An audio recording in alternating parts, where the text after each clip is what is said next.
আমরা আইতে আইতে এই দোকানে আছি মানে কি কয়াম ভাই 10 মিনিটের ভিতরে সারাটা জায়গা চলে গেছে এই দোকানে না এই যে তেলের দাম এই যে ক্যাশের মধ্যে এই ক্যাশের মধ্যে মনে হয় ওগুলাই দেখলাম যে টাকার বান্ডিল এই 25 লক্ষ টাকা আছে এর মধ্যে আজকে তো বিশেষ বিল বাজার। আচ্ছা আসসালামু আলাইকুম, আমি এখন যে জায়গাটিতে আছি এটা হচ্ছে গাজীপুর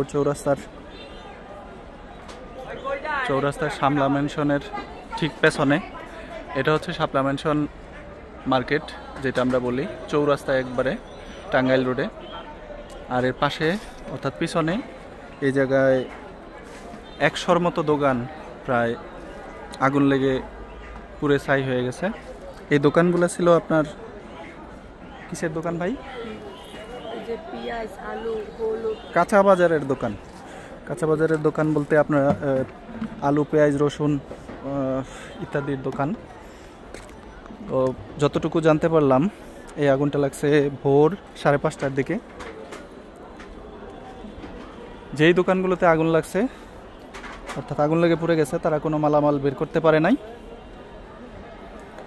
সবগুলো দোকানের মালামাল পুড়ে ছাই হয়ে গেছে। আবার অনেকের দোকান আংশিকভাবে পোড়ার কারণে কিছু কিছু মালামাল ওনারা রক্ষা করতে পারছে। ফায়ার সার্ভিস কি আসছিল ভাই? ফায়ার সার্ভিস এই আগুনটা নেভানোর কারণেই আপনাদের এই মালামালগুলো রক্ষা পাইছে না? আচ্ছা, শুনতে পারলেন ফায়ার সার্ভিস কয়টার দিকে আসছিল আনুমানিক? সাথে সাথে আসছিল। আচ্ছা, ফায়ার সার্ভিসের কারণে অনেক দোকানদারের অনেক মালামাল রক্ষা পাইছে। যদি না আসতো তাহলে হয়তো অথবা দেরি করতো তাহলে ক্ষয়ক্ষতির পরিমাণটা আরও বাড়ার সম্ভাবনা ছিল। এই যে দেখেন অবস্থা, এগুলো হচ্ছে পেঁয়াজ।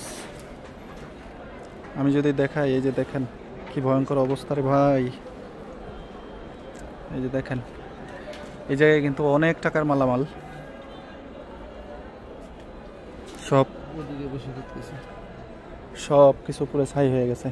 একটা কথাই আছে না, সকালে ধনী তো বিকালে ফকির। কার ভাগ্যে আসলে কখন কি হয় বলা খুবই মুশকিল। খুব ব্যস্ততম জায়গা একটা ছিল এটা। এই জায়গা থেকে আমি প্রায় সময়ই প্রয়োজনীয় জিনিসপত্র নিতাম ঘরের জন্য। এই জায়গায় হচ্ছে মশলা, এই যে দেখেন মশলার অবস্থা, আল্লাহ, মশলার অবস্থাগুলো দেখছেন? এগুলো মশলার ড্রাম।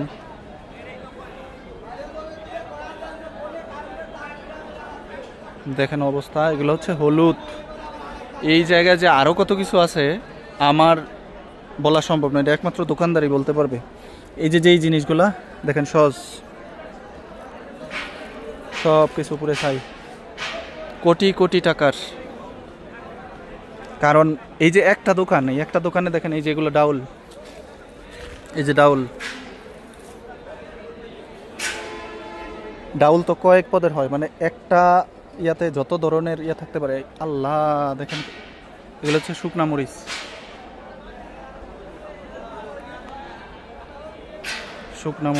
বাপরে বাপ, এই যে শুকনা মরিচ, এই যে ড্রাম, এগুলো কিসের ড্রাম, তেলের কি আসল বিষয় আমি ঠিক বলতেও পারতেছি না। দোকানদার যদি থাকতো, দোকানদার আসলে কতটুকু সুস্থ আছে আপনারা বুঝতেই পারতেছেন। এরকম অবস্থা থাকলে কতটুকু সুস্থ থাকার কথা, যার পরে ভাই সেই বুঝে। আল্লাহ, পা ডাবতেছে। এই জায়গাটা কিন্তু এতটুকু উঁচু হওয়ার কারণ হয়েছে এই দোকানের যত মালামাল ছিল। আমার এই দোকানটা দেখে মনে হইতেছে, যতটুকু আমি বুঝতেছি, কোনো কিছুই বের করতে পারে নাই। সব কিছুই কিন্তু এই দোকানের মধ্যে শেষ হয়ে গেছে। ফজরের নামাজের পরে সব কিছু পুরে ছাই। অর্থাৎ একটা কাঁচা বাজারের দোকানে যা যা থাকা দরকার, এই দোকানটা কিন্তু বেশ বড়। আমি আপনাদের তো সব কিছু দেখানো সম্ভব না, কারণ সব জায়গায় আমি যাইতেও পারতেছি না। সব জায়গায় আমি যাইতেও পারতেছি না। দেখেন অবস্থা, নগদ টাকা সহ সব। হ্যাঁ,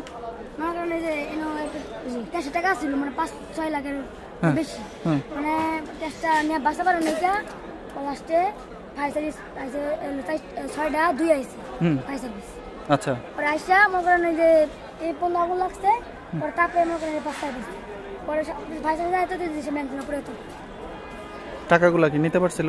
টাকা কয়জন পারছে কয়জন পারছে না। আচ্ছা আচ্ছা দেখেন ভাই এগুলা হচ্ছে টাকা রাখার যেই বক্সটা, তাও টাকাটা এগুলো হচ্ছে টাকা রাখার সেই বক্স। ভাই যেই জায়গায় পা দিতেছে ওই জায়গায় কতটুক যে ডাবতাছে পা, দেখেন অবস্থা। এই যে দেখেন টাকা টাকা টাকাগুলা পুরা ছাই হয়ে গেছে রে ভাই। এই যে দেখেন টাকা টাকা টাকা টাকা পুরা সব ছাই হয়ে গেছে। এই টাকা এই দেখি দেখি দেখি এই যে দেখেন এগুলো হচ্ছে সব টাকার বান্ডেল, সব কিছু পুরে ছাই হয়ে গেছে। কত টাকার মালামাল আপনি কত কত কি পরিমাণ টাকা যে ছিল তা বলা মুশকিল একমাত্র দোকানদার ছাড়া। দেখেন অবস্থা। এটাই হচ্ছে আপনার শাপলা ম্যানশনের মার্কেট, যেটা আমি গত ইয়াতে দেখাইছি। তো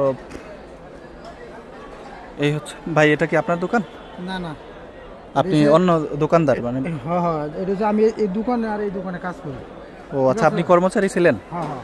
আচ্ছা ভাই, তাহলে আমার একটু যদি তথ্য দিয়ে সহযোগিতা করতেন। এই দোকানটাতে এই দোকানে মানে প্রয়োজনীয় তো সবকিছুই ছিল মোটামুটি? সবকিছুই ছিল। এটা তো মোটামুটি বেশ বড় দোকান। বড় দোকান মানে কালকে এই দোকানের মধ্যে 65 লাখ টাকার মাল ঢুকাই লইছে, ঠিক আছে? গতকালকে এই দোকানে ঢুকাই লইছে প্রায় 50 লক্ষ টাকার মতন মাল। বিল বাজার না, পুরাটাই বিল বাজার। মানে বিল বাজারে 10 তারিখ আইতেছে, সবাই তো মালটাল কিছু কিনবো, কেনার মতন ও আছে। এই যে এই জায়গার মধ্যে দেখতেন সব মশলা, এই যে মশলা, এই যে এই দোকানের এই যে গুডাউনে এখানে সব মশলাপাতির দোকানে রে, ডাল মশলা পোলা সব, আর পাওয়ার মতো কিছু নাই। তাহলে গতকালকে এই দোকানে ঢুকলো 65 লক্ষ টাকার মালামাল, আর ওই দোকানেও 65 লক্ষ। হ্যাঁ, তাহলে আপনার 1,30,000 টাকা, 1,30,000 টাকা, সরি 1,30,00,000 টাকা, আমি ভুল করতেছি। 1,30,00,000 টাকার মাল শুধু কালকেই ঢুকছে? আর তো মাল আছিল, আর পূর্বের তো মাল ছিলই। তাহলে আনুমানিক কত টাকার মালামাল হইতে পারে? আনুমানিক 4-5 কোটি, কমসে কম 4 কোটি ধরেন, এরকম হবে। আপনি দুই দোকানের কর্মচারী কিভাবে? দুই দোকানের মালিক? এই দোকানও কাজ করি, এই দোকানও কাজ করি। মালিক কি একটাই? হ্যাঁ, দুই দোকানের মালিক একটাই না? না, এটা হচ্ছে যে শরীয়তপুর বাণিজ্যালয়, আর এটা হচ্ছে নোয়াখালী বাণিজ্যালয়। এখন যারা এখানে থাকি আমরা, আমার মতন আরো 10 জন আছে, 12 জন আছে, আমরা সবাই মিলে দুই দোকানের মধ্যে কাজ করি। এখন মালিকের কি অবস্থা? মালিক তো অনেক কি কইব, মালিক তো অনেক অবস্থা এরকমই।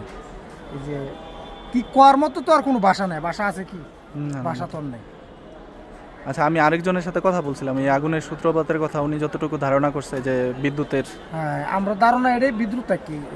প্রথম কোন দোকানটাতে আগুন লাগে? প্রথম আমি সঠিক করে কইতাম না, আমরা সবাই কাজ করতেছি এদিক দিয়ে, আটকায় একজন এই যে 3 তলা উপর থেকে কইতাছে কই তোমরা এদিকে দুয়া কেড়ে বাদে আমরা আইতে এই যে এই কোণা থেকে একটা দোকান আছে, এই কোণা থেকে আমরা আইতে এই দোকানে আসছি।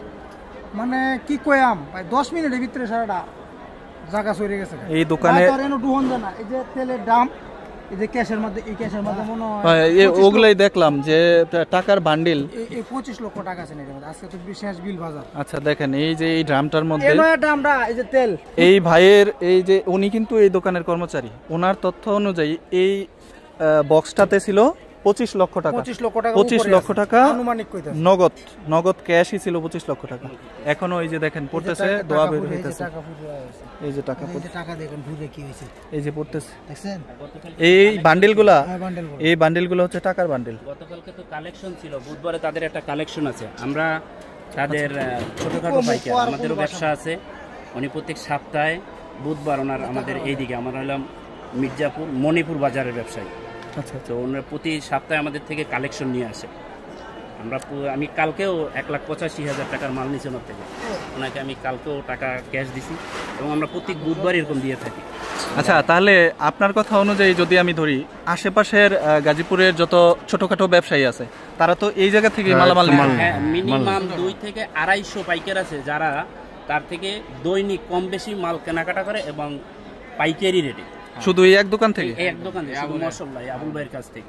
আচ্ছা, ভিডিও যারা দেখছেন তারা তাহলে বুঝতে পারতেছেন, এক দোকানের ছোট ছোট যারা খুচরা দোকানদার, ছোট দোকানদার যারা, অর্থাৎ ছোট দোকানদার, তারা এই এক দোকানেরই কাস্টমার ছিল। শুধু ছোট দোকানদার যারা, তারা ছিল প্রায় 200-250। তাহলে এই জায়গায় দোকান যারা ছোট দোকানদার আছে, এদের জন্য ছোট দোকানদার, অন্য বাজারের জন্য এরা বড় বড়। ওইটা বুঝতে পারছি। তাহলে এই জায়গায় যদি 100-র মতো দোকান নষ্ট হয়ে থাকে আগুন লাগার কারণে, তাহলে চিন্তা করেন গাজীপুরের কত ছোট ছোট ব্যবসায়ী তারা ক্ষতিগ্রস্ত। তার পাশাপাশি যাদের এই ক্ষতিটা হয়েছে তারা তো একবারে নিঃস্ব হয়ে গেছে। কারণ আমি আপনাদের বারেই বলতেছি যে এই দোকানটার মধ্যে আমি যে জায়গাটাতে দাঁড়িয়ে আছি এটা অনেক উঁচু। এই উঁচু হওয়ার কারণ হয়েছে দোকানের ভিতরে যত মালামাল ছিল সব পুরো ছাই হওয়ার কারণে এত উঁচু হয়ে গেছে। আর আপনাদের তো এই বক্সটার মধ্যে আমি দেখাইছি অলরেডি যে টাকার আসলে কেউর শোক সহ্য করার মতো না বা সামাল দেওয়ার মতো না, এরকম একটা অবস্থা। ভাই, আপনি কি এই দোকানের মালিক ছিলেন? মালিক আসলে ওনার কাছ থেকে কিছু শোনার মতো আমার মনে হয় না। আমার প্রশ্ন করাই ঠিক হবে মনে হয় না। ওনার কি অবস্থা এটা যারা ভিডিও দেখতেছেন তারা অবশ্যই বুঝতেছেন। এরকম অবস্থায় আমার কোনো প্রশ্ন করা ঠিক হবে না। উনি হচ্ছে এই দোকানের মালিক। এতক্ষণ যাবৎ আপনাদের যেই ভিডিওর মাধ্যমে যেই দৃশ্যগুলো দেখাইলাম, এই এত বড় দোকানটার উনি মালিক। এই যে আশেপাশে দেখেন অনেক লোকজন আছে যারা এই অবস্থাটা দেখার জন্য আসছে। সারাদিনে তো অনেক লোক আসছে। আমি যদিও দিনের বেলায় অফিস থাকার কারণে আসতে পারি নাই, রাত্রেবেলায় আসা। তো এই ছিল আর কি গাজীপুর চৌরাস্তার কাঁচা বাজারের বর্তমান অবস্থা। তো আপনারা যারা মালামাল নিতেন তারা আপাতত এই জায়গায় আসা থেকে বিরত থাকাই ভালো, কারণ এই জায়গায় সব নষ্ট হয়ে গেছে। ভালো থাকবেন, আল্লাহ হাফেজ। আমি আসলে শোকাহত ওনাদের সাথে।